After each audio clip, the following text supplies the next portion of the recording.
चला नमस्कार मित्रांनो, ज्या काही आरोग्यविषयक ज्या काही परीक्षा घेतल्या जातात या सर्व परीक्षांमध्ये जीवाणूजन्य जे काही रोग येतात तर या रोगावर आधारित बऱ्याच वेळा पेपरला प्रश्न विचारतात। त्या दृष्टिकोनातून हा घटक आपल्याला समजून घेणं अत्यंत महत्त्वाचं आहे। बघा, आगामी ज्या काही तुमच्या आरोग्य विभागाच्या परीक्षा आहेत, जसं की नगर परिषद अंतर्गत येणारा स्वच्छता निरीक्षक पद आहे, त्यानंतर महानगरपालिकेअंतर्गत जे काही पदं घेतल्या जातात या संपूर्ण पदांसाठी अत्यंत महत्त्वाचा मानला जाणारा हा घटक आहे। हा घटकावर तुम्हाला 2 ते 3 प्रश्न पेपरला 100% विचारला। त्या दृष्टिकोनातून हा आपल्याला काय चांगल्या प्रकारे योग्यरित्या आपल्याला समजून घेणं अत्यंत गरजेचं आहे। बघा, तर आजच्या याच्यामध्ये आपण जीवाणूजन्य कोणकोणते आजार येतात, बॅक्टेरिया कोणकोणते डिसीज येतात तर या संदर्भात संपूर्ण माहिती बघणार आहे। बघा, सर्वात प्रथम जो काही जीवाणू आहे तर या जीवाणू संदर्भात काही मूलभूत माहिती आपल्याला माहिती असली पाहिजे। बघा, जो काही जीवाणू आहे तर या जीवाणूविषयी मूलभूत माहिती आपल्याला माहिती असली पाहिजे। यांचं किती पेशी आहे जर विचारलं तर हा एकपेशीय सजीव आहे। काय हा एकपेशीय सजीव आहे। जर आकार जर विचारला, जो काही विषाणू आहे, बघा विषाणूपेक्षा याचा जो काही आकार आहे तर आकार कसा आहे, लहान आहे। कुणाचा आकार लहान आहे, जो काही जीवाणू आहे तर या जीवाणूचा काय आकार लहान आहे, हे आपल्याला काय या ठिकाणी लक्षात ठेवणं गरजेचं आहे। आणि यामध्ये परत महत्त्वाचं म्हणजे याच्यामध्ये केंद्रक नसतं। जर विचारलं केंद्रक असते का तर यामध्ये केंद्रक नसते। बघा, जीवाणूमध्ये केंद्रक असते का, नाही। विषाणूमध्ये केंद्रक असते परंतु जीवाणूमध्ये केंद्रक नसते, हे आपल्याला घटक इथं लक्षात ठेवणं अत्यंत महत्त्वाचं आहे।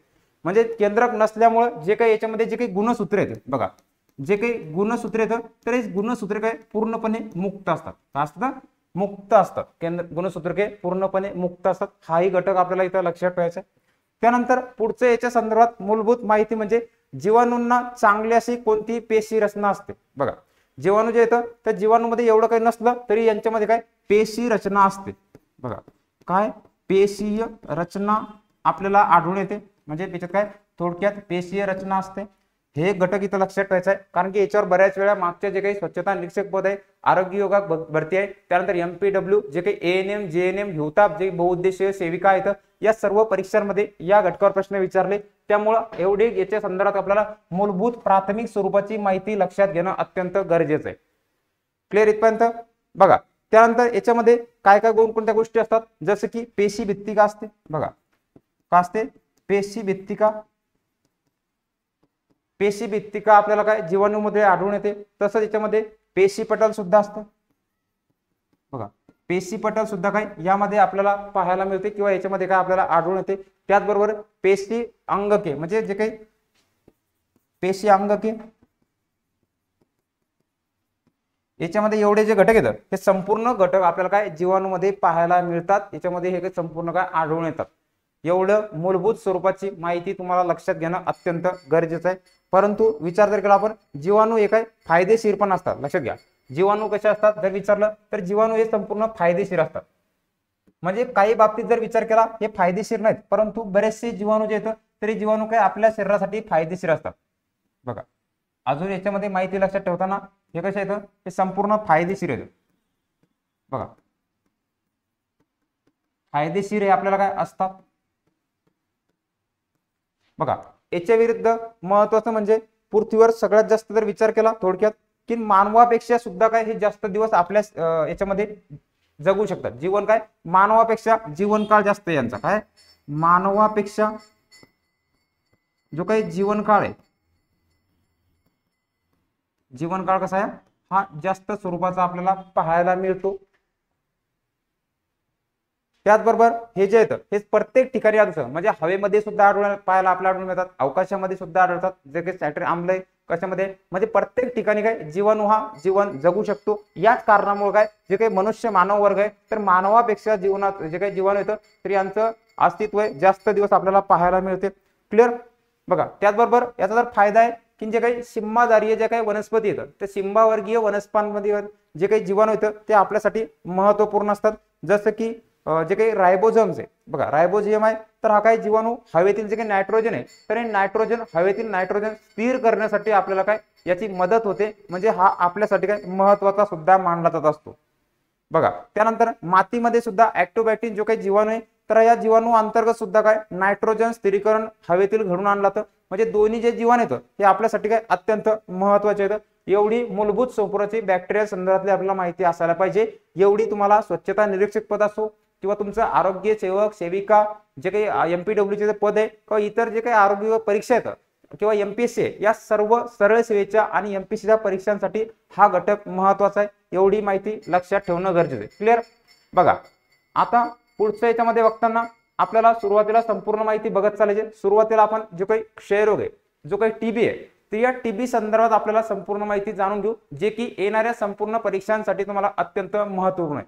बघा ट्युबरक्युलोसिस जे काही क्षयरोग आपल्याला माहिती आहे हवेमार्फत. मग तुम्हाला पेपरला विचारताना तुम्हाला काय काय विचारलं जातं की पेपरमध्ये विचारताना तुम्हाला की याचा शोध कुणी लावला, या रोगावर कोणती लस दिली जाते किंवा याचा प्रसार कशा अंतर्गत होतो, याचा प्रादुर्भाव झाला काय घडतं आणि याचे संशोधन लसीचं संशोधन कुणी केलं, एवढे तुम्हाला पेपरला प्रश्न विचारले जातात. त्या उद्देशानं एवढी आपल्याला मूलभूत माहिती लक्षात घेणं गरजेचं आहे. बघा सुरुवातीला आपण जो काही TB आहे तर TB विषयी माहिती जाणून घेऊ. बघा TB जो आहे तर या TB विषयी माहिती बघताना याचा शोध कुणी लावला. बघा की कोणता संशोधक आहे की त्यानं रॉबर्ट कॉक जो आहे, लक्षात घ्या रॉबर्ट कॉकने काय केलंय TBचा जो विषाणू आहे जीवाणू आहे त्याचा शोध लावलाय, म्हणून याला काय कॉकचा रोग देखील म्हटलं जातं. त्या व्यक्तीने शोध लावला म्हणून त्याला काय कॉकचा रोग देखील म्हटलं जातं. एवढं तुम्हाला लक्षात ठेवायचंय. मायक्रोबॅक्टेरियम ट्युबरक्युलोसिस म्हणजे या जीवाणू जो आहे तर या जीवाणूमुळे होतो. तुम्हाला याचं नाव लक्षात ठेवायचंय, पेपरला विचारलं होते. जो काही TB आहे, जो काही क्षयरोग आहे हा कोणत्या जीवाणूमुळे होतो हे एक लक्षात ठेवायचंय. त्याचबरोबर हा रोग कोणता आहे, हा संसर्गजन्य स्वरूपाचा रोग आहे. बघा संसर्ग स्वरूपाचा रोग आहे म्हणजे इतरांना सुद्धा याचा काय रोग होऊ शकतो, जसं प्रसार होताना हवा आहे किंवा एखादा थुंकी आहे किंवा जे काही दूषितजन्य पाणी आहे इत्यादी घटक आहेत, या कोणत्याही घटकापासून काय याचा प्रसार होत असतो, हेही तुम्हाला लक्षात ठेवायचंय. म्हणजे हा कोणता, हा संसर्गजन्य स्वरूपाचा रोग आहे. लक्षात घ्या हा कोणता, हा संसर्गजन्य स्वरूपाचा रोग आहे, हे लक्षात ठेवायचंय. विचारलं जातं पेपरला तुम्हाला TBचा जो काही शास्त्रज्ञ याने कधी शोध लावला तर कोण लावला, रॉबर्ट कॉक. कधी लावला पेपरला विचारलं असते 1882 मध्ये जो काही रॉबर्ट कॉक जो शास्त्रज्ञ आहे तर या शास्त्रज्ञाने काय या TBच्या संसर्गजन्य जीवाणूचा शोध लावला. त्याचबरोबर TBचा प्रसार कशा अंतर्गत होतो हे तुम्हाला विचारलं असेल. कशा अंतर्गत, जी काही हवा आहे हवेच्या थुंकीद्वारे सुद्धा याचा प्रसार होतोय.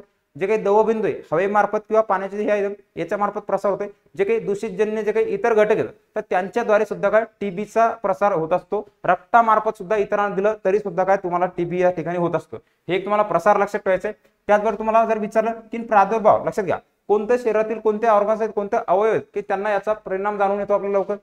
जसं की मुख्यतः जे काही आपलं फुफ्फुस आहे, लक्षात घ्या आपलं जे काही फुफ्फुस आहे तर फुफ्फुसावर काय मुख्यतः याचा प्रभाव आपल्याला जाणून येते. म्हणून TB जेव्हा होते त्यावेळेस आपलं काय वजन वगैरे कमी होत चालतं, भूक लागत नाही. म्हणजे जास्त दिवस आपण अंगावर जर खोकला काढला तर खोकला काढल्यानंतर आपलं काय TB होत असतो. हे तुम्हाला इथं लक्षात ठेवायचंय. म्हणजे फुफ्फुसाला प्रादुर्भाव झाला हे सोडून सुद्धा काय जे काही आपले जे काही नख आहेत, लक्षात घ्या नख आणि केस सोडून इतर सर्व अवयवांना काय याचा परिणाम आपल्याला जाणून येतो, याचा प्रादुर्भाव आपल्याला जातो. लक्षात घ्या की जरी TB तुम्हाला झाला, तुम्हाला वाटलं बाकी इतर रोगांमध्ये आपल्याला कळतं नखे पिवळी होतात, पांढरे होतात आणि केस गळती होते, असं काही नाही. फक्त TB रोगामध्ये नख आणि केस अवयव सोडले बाकी सर्व शरीराला काय याचा प्रादुर्भाव झालेला आपल्याला जाणून येतो. एवढं तुम्हाला इथं काय TB संदर्भात लक्षात घेणं अत्यंत गरजेचं आहे. कारण की जे काही आरोग्यविषयक ज्या काही परीक्षा येतं मग आपल्याला माहिती आहे आगामी सर्व जाहिराती येणार आहेत, MPSC असो किंवा इतर सरळ सेवा असो, सर्वांमध्ये हा घटक अत्यंत महत्वाचा घटक आहे. कारण की तांत्रिक घटकामध्ये या घटकांना तुम्हाला जास्तीत जास्त महत्व दिलं जातं. त्या दृष्टिकोनातून लक्षात घेणं अत्यंत गरजेचं आहे. क्लिअर. बघा अजून तुम्हाला याच्यामध्ये प्रश्न विचारला जाऊ शकतो की लस कोणती दिली जाते. बघा TBवर कोणती लस दिली जाते, BCG नावाची लस आहे. लक्षात घ्या कोणती, BCG. हे पाठच असलं पाहिजे की TB म्हटलं की तुम्हाला तत्काळ मध्ये असलं पाहिजे बॅसिलिस कॅल्मेट जे काही हे लस. त्यानंतर परत उपचार केंद्र कोणते आहेत, बघा उपचार केंद्र कोणते, डोट्स नावाची जी काही संस्था आहे तर इथं उपचार केंद्र चालत असतं. जे की डायरेक्ट ऑब्झर्वेशन ट्रीटमेंट ज्याला शॉर्ट ट्रीम म्हणलं जातं, हे पुन्हा WHO तर्फे काय याला उपचार केंद्र केलेले. मग WHO संदर्भात तुम्हाला इतर माहिती असली पाहिजे. लक्षात घ्या कधी 7 एप्रिल. बघा 7 एप्रिलला अजून एक तुम्हाला लक्षात ठेवायची की जागतिक आरोग्य दिन कधी साजरा केला तो, 7 एप्रिलला काय जागतिक आरोग्य दिन सुद्धा साजरा केला तो. हे तुम्हाला वेगळं तुम्हाला इथं लक्षात ठेवायचंय. त्यानंतर औषधं कोणती दिली जातात, औषधावर सुद्धा प्रश्न विचारला जातो. जसं की ट्रेस्मोमायसिन. लक्षात घ्या ट्रेस्मोमायसिन ही जी लस आहे ही सुद्धा काय औषधाच्या अंतर्गत दिलं जातं. जसं की नवीन मध्ये जसं विलिसिन आहे, रिमॅक्सिन आहे, पॅराएनिम्यू आहे, त्यानंतर ऑलिसिन ऍसिड आहे, हे जे घटक आहेत हे संपूर्ण औषधं या ठिकाणी या या रोगावर दिली जातात। त्यामुळे औषधं सुद्धा तुम्हाला पाठ करायचे, याची संपूर्ण PDF तुम्हाला आपल्या बॅच मध्ये उपलब्ध आहे, म्हणजे ज्यांनी बॅच घेतली त्यांना सुद्धा इथं प्राप्त होऊन जाईल। क्लिअर? बघा त्यानंतर परत लक्षात ठेवा की 24 मार्च जागतिक क्षयरोग दिन म्हणून साजरा केला जातो। विचारलं जाऊ शकते की टीबी रोग किंवा जागतिक क्षयरोग दिन म्हणून कधी साजरा केला जातो, तर 24 मार्च लक्षात ठेवायचे। 24 तारीख लक्षात ठेवायची, कोणती? मार्च महिन्यातली 24 तारीख आहे। बघा त्यानंतर 24 मार्च 1882 या दिवशी रॉबर्ट कॉकने काय केलं? टीबीचा शोध लावला, म्हणून काय 24 तारखेला काय केलं? जागतिक क्षयरोग दिन म्हणून साजरा केला जातो। बघा शोध कधी लागला होता तुम्हाला लक्षात ठेवायचंय, कधी? 1882 ला। कोणत्या दिवशी लागला? 24 मार्च या दिवशी। म्हणून तुम्हाला हा दिवस सुद्धा पेपरच्या दृष्टिकोनातून लक्षात घेणं अत्यंत गरजेचं आहे। बघा त्याचबरोबर 1997 पासून भारतामध्ये काय केलं? पुन्हा reservation national TB control programme सुरू झाला। लक्षात घ्या, विचारला जातं पेपरला की reservation national TB control programme कधीपासून सुरू झालेला आहे, तर कधी? 1997 पासून हा सुरू झाला। त्यानंतर राष्ट्रीय क्षयरोग नियंत्रण जो काही कार्यक्रम आहे हा कधीपासून अंमलबजावणी सुरू झालेली आहे? 1997 पासून हा प्रत्येक ठिकाणी राबवला जातो। म्हणजे याच्या व्यतिरिक्त समाजामध्ये किंवा ग्रामीण प्रत्येक भागामध्ये जागृती केली जातं, की जागृती करताना की नेमकं सुरुवातीला प्रादुर्भाव जर जाणवला तर काय असलं पाहिजे, किंवा जे काही लक्षण येतं आपण कोणत्या प्रकारची दक्षता बाळगली पाहिजे, आपण आधीच कोणकोणत्या गोष्टीची माहिती ठेवून खबरदारी बाळगली पाहिजे। जास्त दिवस 21 दिवसापेक्षा आपल्या शरीरावर खोकला जर आला तर तो खोकला आपण पाळायचा नाही, तरी डॉक्टरांकडे जायचं, तिथे सल्ला घ्यायचा, तपासणी करायची, वारंवार एक्सरे पद्धती काढली जाते, त्याच्या अंतर्गत जाणून येते आपल्याला की आपल्याला टीबी झाला नाही झाला। कारण की मुख्यतः जो काही आपला फुफ्फुस आहे, जे काही लंग्स आहे, तर या फुफ्फुसावर याचा जास्तीत जास्त प्रादुर्भाव आपल्याला जाणवतो।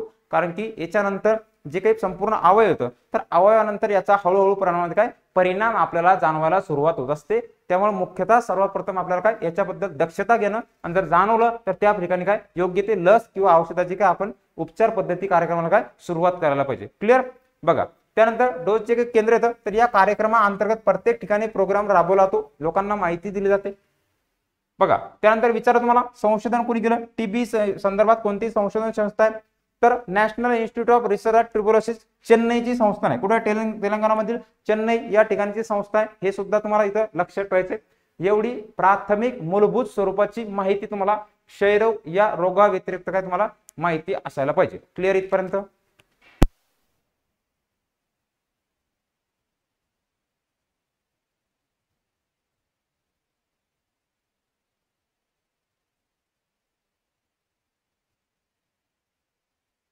बघा पुढचा रोग आहे जो काही टायफॉइड, त्याला अंगज्वर। लक्षात अंगज्वर किंवा विषम जर असं म्हटलं तर मग टायफॉइड सर्वसामान्य सर्वांना होणारा असा आजार आहे। आपल्याला माहिती आहे हा सुद्धा कोणता कशामुळे होणार आहे? हा सुद्धा जीवाणूजन्य आजार आहे। हा कोणता? जीवाणूजन्य आजार आहे। या सेशन मध्ये संपूर्ण आपण जे काही जीवाणूजन्य जेवढे महत्त्वाचे आजार आहेत ते संपूर्ण याच्यामध्ये आपण बघणार आहे, आणि संपूर्ण झाल्यानंतर बॅच मध्ये याची PDF तुम्हाला प्राप्त होऊन जाईल। कारण की तेवढी जरी वाचून घेतली परीक्षेच्या याच्या बाहेर कोणताही प्रश्न तुम्हाला जाणार नाही। क्लिअर? बघा की कोणता? सोडियम ट्रायफाइड आहे याचा जीवाणू। त्यानंतर प्रादुर्भाव सुद्धा आपल्याला माहिती आहे कुठं? शरीराच्या कोणत्या भागास, जसं की प्रादुर्भाव झाला जर आपल्याला वाटलं आपल्याला जर टायफॉइड झाला तर टायफॉइड झाला तर कोणत्या ठिकाणी होतो? की आपलं जे शरीर आहे तर शरीरामधील जे काही आतडे येतं आणि जे काही प्लीहा आहे तर या प्लीहामध्ये काय मुख्यतः याचा प्रभाव होत असतो। मग आपल्याला माहिती आहे की काय प्लीहामध्ये जाऊन काय आपल्या पेशी मृत पावतात, म्हणून प्लीहाला पेशींचा कत्तलखाना सुद्धा म्हटलं जातं। लक्षात घ्या काय? तर याला कत्तलखाना देखील म्हटलं जातं। अस्थिमज्जेमध्ये पेशी तयार होतात आणि मृत कुठे पावतात? ते आपल्या प्लीहामध्ये मृत पावतात, हे आपल्याला माहिती आहे। कारण की पेशी कमी झाल्या म्हणजे आपल्या शरीर काय जी काही आपली इम्युनिटी पॉवर आहे, जी काही रोग प्रतिकारक क्षमता आहे, ती रोग प्रतिकारक क्षमता कमी झाल्यामुळे आपल्या शरीराला काय टायफॉइड विषाणूजन्य आजार काय जास्त परिणामामध्ये परिणाम करत असतो। क्लिअर? बघा जर झालं तर याच्यावर रोग आहे, रोगावरची लस विचारली, टॅब नावाची लस आहे, typhoid types and B ANB नावाची, टायझा नावाची लस आहे। त्या दोन्ही लस तुम्हाला पेपरला विचारतात, दोन्हीची नावं तुम्हाला लक्षात ठेवायचे। बघा त्यानंतर जर विचारलं कोणत्या ठिकाणी आढळतात, लक्षात घ्या आढळ कुठे हे होतं आपल्याला, जसं की रोगाच्या विष्ठेत हे होतं। त्यानंतर काय मूत्राशयाचं आपल्याला सॅम्पल देऊन काय आढळ आपल्याला तपासणी केली जाते।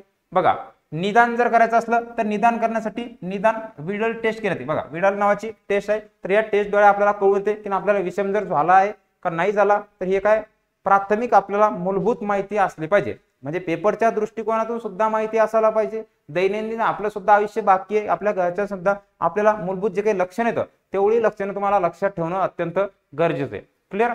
बघा पुढचं आहे की प्रसार। लक्षात घ्या जो काही टायफॉइडचा प्रसार कशा अंतर्गत होतो, तर प्रसार म्हणजे जे काही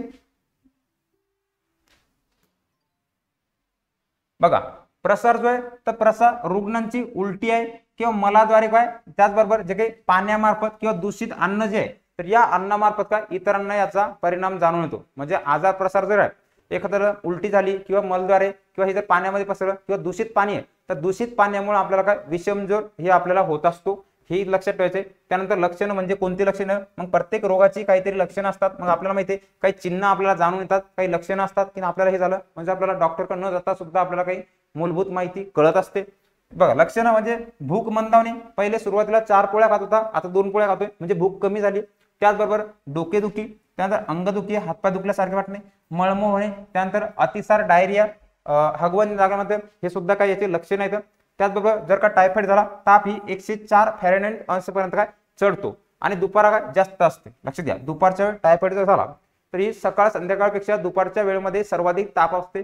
ताप जर विचारली कितीपर्यंत ताप जाते तर 104 फॅरेनहाइट पर्यंत काय ही जात असते. क्लिअर.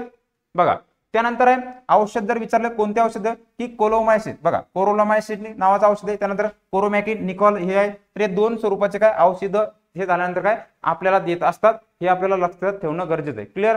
बघा त्यानंतर पुढचे संशोधन संस्थेवर सुद्धा प्रश्न विचारला जातो की एवढी माहिती रोगावर प्रश्न जर आला तर एवढ्याच घटकावर प्रश्न विचारला जात असतो. मागचे सुद्धा तुम्ही एमपीसीचे पेपर काढा, आरोग्य विभागचे काढा, स्वच्छता निरीक्षक काढा, सेवक सेविका किंवा एमपीडब्ल्यू हे संपूर्ण परीक्षांमध्ये काय हेच तुम्हाला घटक तुम्हाला विचारले गेले आहेत आणि याच्यावर प्रश्न वारंवार पेपरला विचारला जात असतो, कारण की याच्या व्यतिरिक्त दुसरी रोगामध्ये कुठलीही माहिती विचारल्या जात नाही. बघा संशोधन संस्था आहे सोलोमोशनीला, ही जी विविध आहे तरी काय ट्रेंड शोधण्यासाठीचं म्हणजे फेस काय typing lady heading medicine college जे आहे न्यू दिल्ली, तर या ठिकाणी काय संशोधन याच्या अंतर्गत केला की काय झालं तर काय करायला पाहिजे, तर या संदर्भात संपूर्ण माहिती तुम्हाला लक्षात घेणं गरजेचं आहे. क्लिअर इथपर्यंत.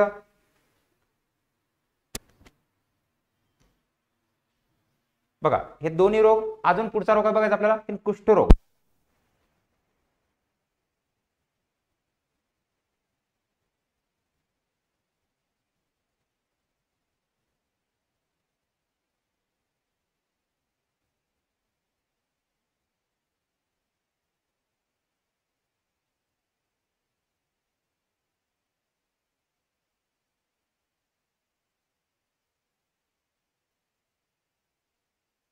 बघा पुढचा रोग आहे कुष्ठरोग, लेप्रोसी ज्याला म्हटलं जातं.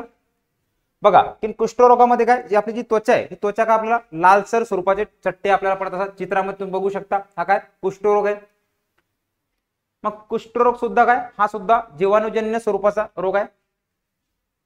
मायक्रोबॅक्टेरियम लेप्रोसी नावाचा म्हणजे दंडाकृती पेशीचा आकार जर विचारला, हा कोणता दंडाकृती आकार आहे. लक्षात घ्या पेशीचा आकार कसा आहे, हा दंडाकृती नाव स्वरूपाचा पेशीचा आकार आहे. त्यानंतर प्रादुर्भाव जर विचारला तर प्रादुर्भाव कुठं असतो याचा पीएनएस.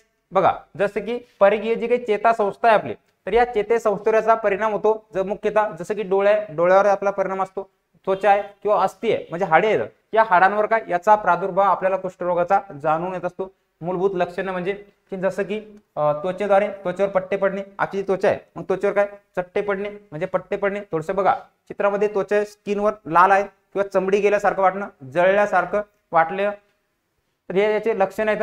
त्याचबरोबर त्वचेवर गाठी सुद्धा येतात आणि शेवटी हातपायाचे काय बोटे जळतात. लक्षात घ्या हातपायाची बोटं काय मुरगळल्यासारखी पडणे किंवा पडल्यासारखी वाटणे ही या कुष्ठरोगाची प्रादुर्भावाची लक्षणे आहेत.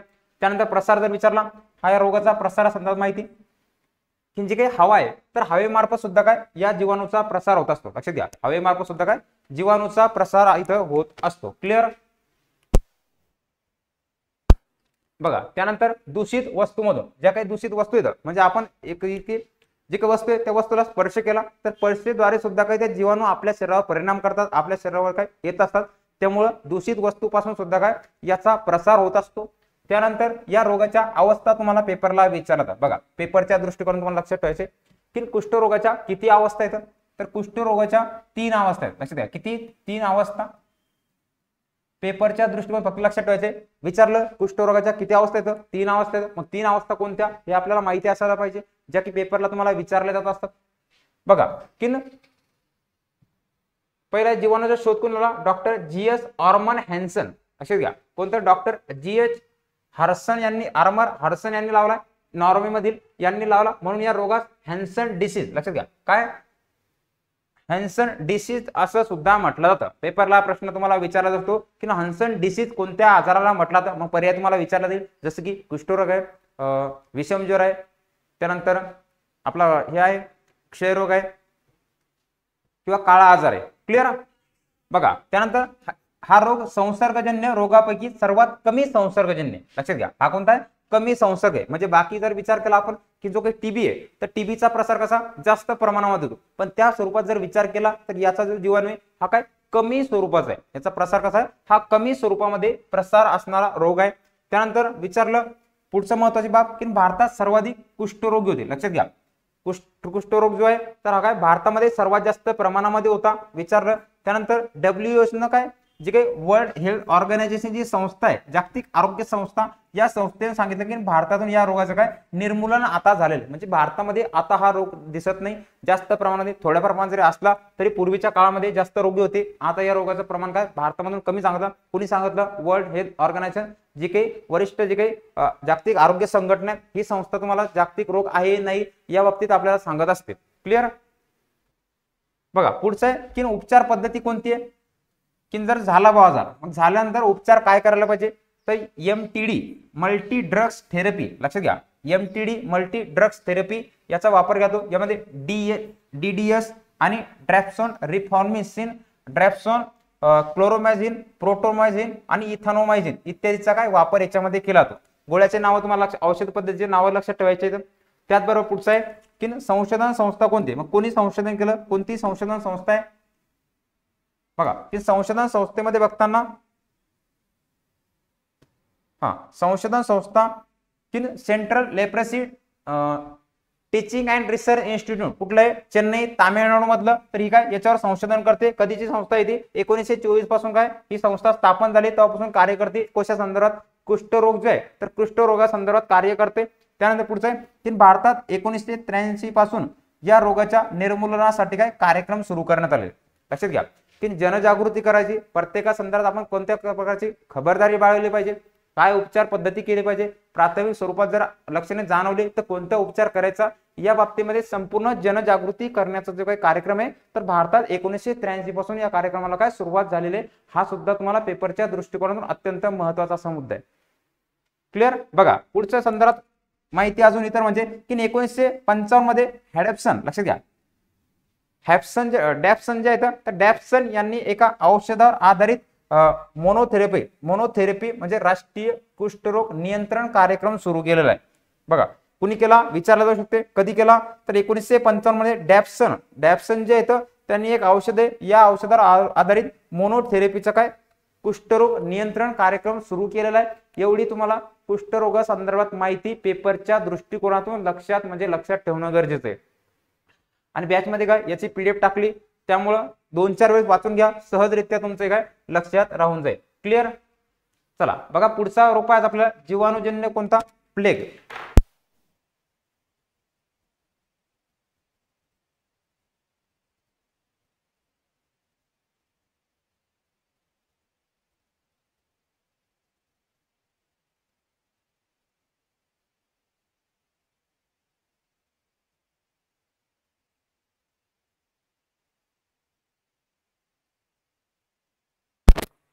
बघा पुढचा जीवाणूजन्य रोग कोणता प्लेग. मग आपल्याला माहिती आहे की इंग्रजांच्या काळामध्ये काय प्लेगची साथ पसरली. प्लेग हा काय पिसवांपासून, उंदरांवरील जे काही पिसवा येतं तर या पिसवांपासून होणारा आजार आहे कोणता प्लेग.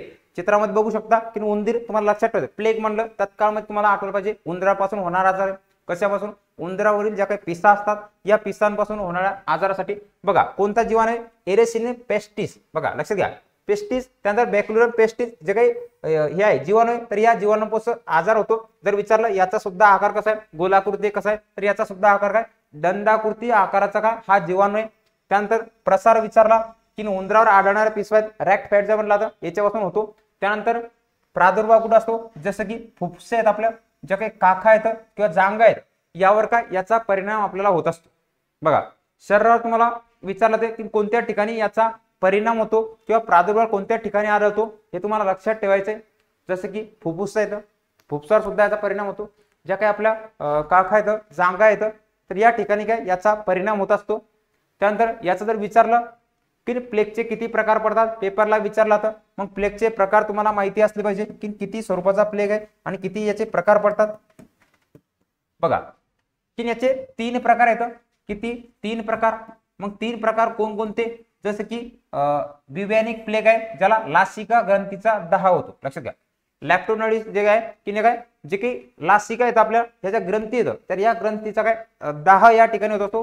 त्यानंतर दुसरा प्रकार आहे निमोनिक प्लेग. बघा निमोनिक प्लेग म्हटलं की याचा कुठं परिणाम होतो, जे काही फुफ्फुस आहे आपल्याला म्हणजे आपल्या शरीरामधील फुफ्फुसाचा दाह होणं प्लेरोलिसिस म्हटलं जातं. त्यानंतर काय सेप्टोमेसिक प्लेग, याचा कुठं रक्तात प्रवेश होत असतो.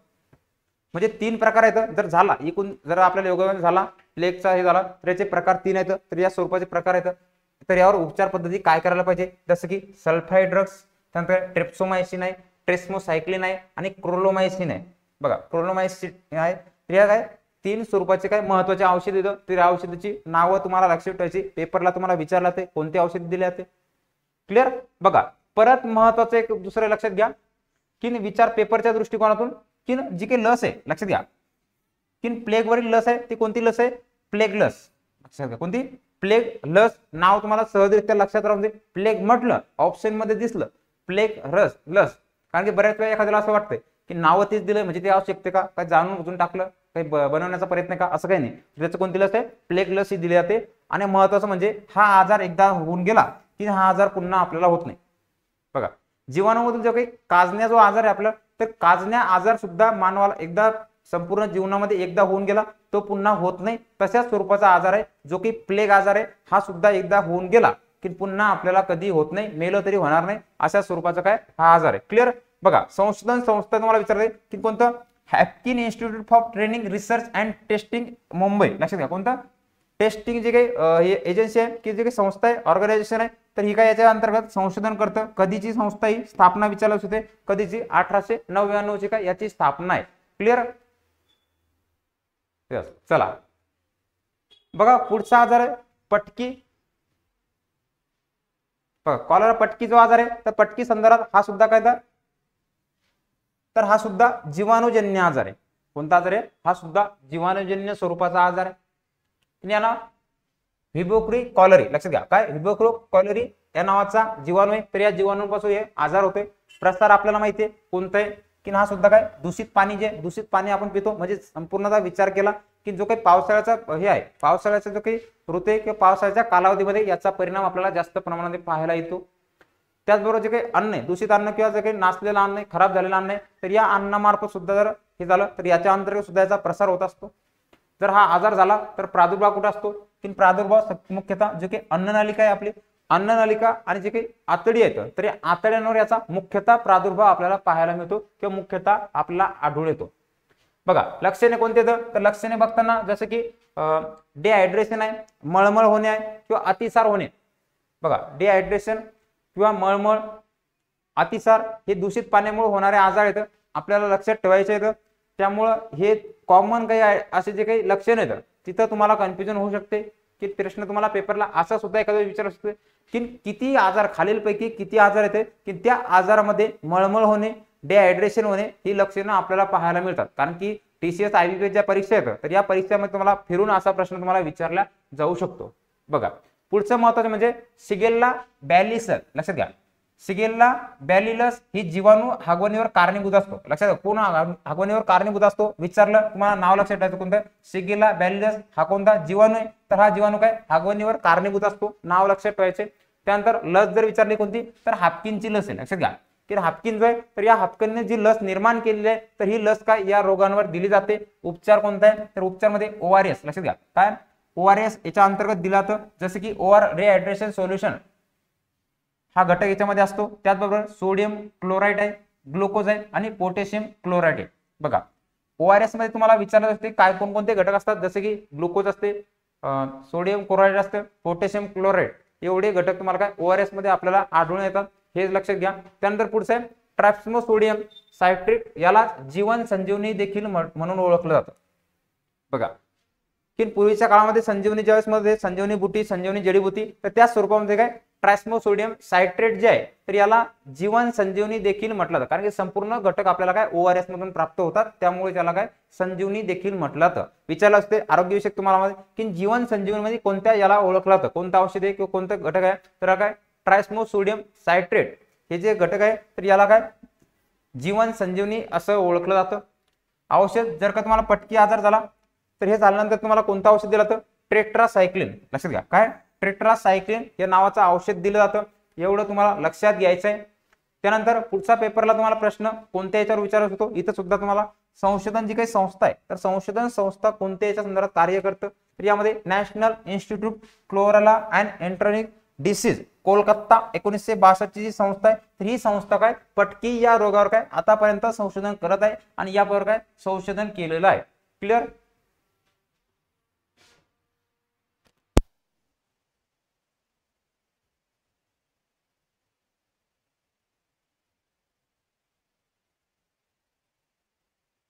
हा पुढचं आहे धनुर्वात. लक्षात घ्या धनुर्वात टिटॅनस ज्याला म्हटलं तर धनुर्वात जो आजार आहे तर धनुर्वात हा सुद्धा कोणता जीवाणूजन्य आजार आहे. लक्षात घ्या हा सुद्धा कोणता आहे, हा सुद्धा जीवाणूजन्य स्वरूपाचा आजार आहे. बघा की जीवाणूजन्य क्लोस्ट्रिडियम टेटॅनियम या स्वरूपाचा आजार आहे. हा जीवाणू टेटानोस्पायझिमिन हा विष पसरतं. लक्षात घ्या आपल्या शरीरामध्ये झाला कोणता टेहानोस्पायझिमिन हे जे विष आहे तर विष पसरलं जातं. याचा प्रसार विचारला तो तर प्रसार तुम्हाला लक्षात ठेवायचा आहे फक्त शरीरावरील ओल्या जखमेतून प्रवेश करतो. लक्षात घ्या की आपल्या शरीराला जर काही एखादं लोखंड आहे लोखंडापासून जर काही जखम झाली तर म्हणजे ओली जी जखम आहे तर या ओल्या जखमेपासून आपल्याला काय धनुर्वात होत असतो. म्हणजे प्रवेश जो आहे तर प्रवेश तुम्हाला विचारलं, मग बाकी कसं नाकाद्वारे हवेद्वारे पाण्याद्वारे प्रसार आपल्याला करतोय तर याचा कोणता हा फक्त ओली जखम आहे तर ओल्या जखमेतून प्रवेश करतो. त्यानंतर किंवा हवेमार्फत. बघा पुढचं आहे प्रादुर्भाव झाला तर मध्यवर्ती चेता संस्थेवर याचा परिणाम होत असतो. बघा सेंट्रल नर्व्ह जे काही सिस्टम आहे CNS जी हे आहे जे काय बघा ही जी हे आहे आपली प्रादुर्भाव तर या संस्थेवर याचा परिणाम होतो. त्यानंतर लक्षणं जर विचारले तर कोणकोणते लक्षण आहे धनुर्वात जाय ओळखायचा कसा, मग काय काय लक्षणं आपल्याला जाणून येतात जसं की दात खिळे बसणे, त्यानंतर लॉक जॅक म्हटला त्याला, त्यानंतर ताप येणे आहे, तीव्र वेदना होणे जास्तीत जास्त काय त्रास होणे शरीराला वेदना होणे, त्यानंतर काय बोटोलिझम, त्यानंतर या बोटोलिझम टॉक्सिन प्रोड्युसिंग बॅक्टेरियम क्लोस्ट्रिडियम ब्लुटिनियम ही सुद्धा काय याच्यावर लस दिल्या ते औषध आहे उपचार हा सुद्धा काय याच्यावर उपचार केला तो. त्यानंतर लस आहे DTP ची लस दिली जाते डिप्टोमिया प्रेस्टोनियम अँड काय टिटॅनस या तिन्हीची लस दिली जाते आणि औषध कोणतं टिटॅनस अँटीटॉक्सिन हे याच्यामध्ये दिलं जात असतं. एवढं तुम्हाला लक्षात ठेवायचंय. पुढचा आजार आहे जो काही घटसर्प. बघा घटसर्प आजारा संदर्भात थोडक्यात माहिती लक्षात घ्या की हा सुद्धा कोणता आहे, हा सुद्धा जीवाणूजन्य आजार आहे. बघा काय जीवाणूजन्य आजार आहे की बघा कोरोना बॅक्टेरियम डिपेनिस आजार आहे जीवाणू. त्यानंतर प्रसार विचारला हवेमार्फत किंवा दवबिंदूच्या रूपाने याचा प्रसार होतोय. बघा त्यानंतर कोणाला होतोय बघा 5 वर्षाखालील मुलांना हा रोग होतो. फक्त कोणता 5 वर्षाखालील जे काही बालके येतं तर या बालकांनाच फक्त काय घटसर्प नावाचा आजार होतो. मुख्यतः आपलं काय जे काही घटसर्प आहे तर याचा जिभेवर याचा परिणाम होतो जसं की ताप येणे आहे. बघा लक्षणं कोणती तर ताप येणे, घसा सुजणे, श्वास घेण्यास त्रास होणे. बघा एखादी त्रास गेली कुठं ताप आला येते, घसा सुजतो, श्वास घेण्यास त्रास होतो. त्यानंतर पुढचं आहे प्रादुर्भाव. प्रादुर्भाव जर घटसर्प झाला तर घटसर्प झाल्यानंतर श्वासनलिकेत काय प्रादुर्भाव होऊन श्वास कोंडून मृत्यू होतो. बघा की एखाद्या वेळेस काय दम आल्यासारखं ज्यावेळेस म्हणतो आपण अस्थमा सारखं ज्यावेळेस म्हणतो आपण की जे काही बालकी 5 वर्षाखाली तर यांची श्वसन नलिकेवर याचा प्रादुर्भाव झाला. प्रादुर्भाव होऊन काय एखाद्या वेळेस त्या रोगाचा काय होतं या ठिकाणी कोंडून श्वास कोंडून सुद्धा काय मृत्यू या घटसर्प आजारामुळे होत असतो. ते तुम्हाला लक्षात ठेवायचे. त्यानंतर लस कोणती दिली जाते तर DTP ची लस दिली जाते, त्रिगुणिसूत्री लस त्याच्या अंतर्गत दिली जाते. औषध विचारलं कोणती औषध आहे की इरिथ्रोमायसिन औषध आहे, पेनिसिलिन आहे, त्यानंतर डिप्टोनिया ऍक्टिटॉक्सिन अँटीटॉक्सिन एवढ्या स्वरूपाचे काय घटसर्प यावर औषध दिले जात असतात. चला क्लिअर इथपर्यंत जीवाणूजन्य आजार इथपर्यंत क्लिअर आहेत का?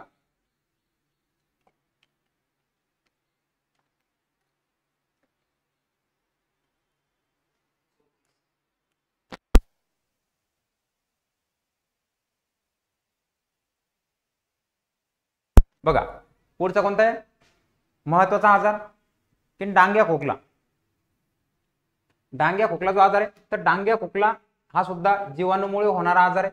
त्यानंतर आजारामध्ये तुम्हाला लक्षात ठेवायचंय की प्रसार कोणाअंतर्गत होतोय, त्याची लक्षणे काय येतं, त्यानंतर प्रादुर्भाव काय आणि लस कोणती दिली जाते आणि औषधं कोणती दिली जातात, हे संपूर्ण जे काही रोग आहेत तर मग ते जीवाणूजन्य असो, बॅक्टेरिया म्हणजे याचे असो, जीवाणूचे असो, विषाणू असो, कवकवर्गीय असो, तर या संपूर्ण मध्ये एवढे तुम्हाला घटक पेपरला विचारतात तेवढे तुम्हाला लक्षात ठेवायचे. तर त्याच दृष्टिकोन काय, डांग्या खोकला आहे तर डांग्या खोकल्यामध्ये काय हिमोफिलिस बॅक्टेरिस हे जीवाणू आहे, त्यांचा प्रसार कोणता, हवेमार्फत प्रसार आहे. लक्षणे कोणते तर जसं की खोकला लागणे, श्वसनाचा त्रास होते, श्वास घेताना काय होते, दम आल्यासारखं वाटणे, त्रास होणे. त्यानंतर काय लहान मुलांना काय हा धोकादायक रोग आहे, लक्षात घ्या लहान मुलं येतं तर लहान मुलांना धोकादायक स्वरूपाचा रोग आहे. वारंवार खोकलून खोकलून काय आपली जे काही फुफ्फुस आहे फुफ्फुसावर याचा परिणाम होतो, आतडे खवलून दुखत चालतात, म्हणजे यामुळे काय मृत याचा सुद्धा काय बालके मृत पाहू शकतात, म्हणून त्यांच्यासाठी हा धोकादायक स्वरूपाचा आजार आहे. त्यानंतर प्रादुर्भाव विचारला कुठे, जी काय आपली श्वसन नलिका आहे बघा, वारंवार खोकलून खोकलून आपली श्वसन नलिका याचा परिणाम होतो, त्याला सूज चढते. त्यानंतर पुढचे याच्यावर सुद्धा लस काय डीटीपीची लस द्यायला त्रिगुणसूत्री आणि औषध फक्त कोणते इरिझोथोमायसिन, लक्षात घ्या इरिझोथोमायसिन हे काय औषध याच्यावर दिलं जात असतं. क्लिअर. बघा पुढचा आजार आहे जीवाणूमुळे होणारा निमोनिया, सर्वांना ओळखीचा माहितीचा असणारा आजार निमोनिया. तर हा सुद्धा कोणता, हा जीवाणूजन्य स्वरूपाचा आजार आहे.